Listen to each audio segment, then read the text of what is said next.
তুমি কি জানো উম্মত, আমি 23টা বছর টানা তোর জন্য কেঁদেছিলাম উম্মত। আমি এমন কাঁদা কাঁদছি রে উম্মত তোদের জন্য। এশার নামাজের পরে দাঁড়াইছি, ফজরের আজান পর্যন্ত আমি আমার মালিকের কাছে তোদের জন্য, উম্মতের জন্য চোখের পানি ফেলে কাঁদছিলাম। আমার এত চোখের পানি তোর দিল গলাইতে পারলো না। আমি তায়েফের পাথরের আঘাতে আমার পিঠটা চালনির মতো ছিদ্র ছিদ্র হয়ে গেছে রক্তে। আমি বুকে পেটে 2টা পাথর বাঁধছি ক্ষুধার কষ্টে।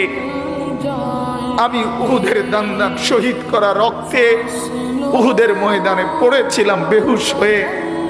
আমার ঘরের চুলায় 3 মাস রান্নার জন্য কোনোদিন চুলায় আগুন জ্বলে নাই। আমার এত চোখের পানি, এত রক্ত, এত ক্ষুধার কষ্ট, কিছুই তোর মন গলাইতে পারলো না, তোরে সেজদা দিতে পারলো না। নবীজি 5 ওয়াক্ত নামাজের পরে একটা দোয়া করতেন। অনেকগুলো দোয়ার মধ্যে এটাও একটা দোয়া নবীজি নিয়মিত করতেন।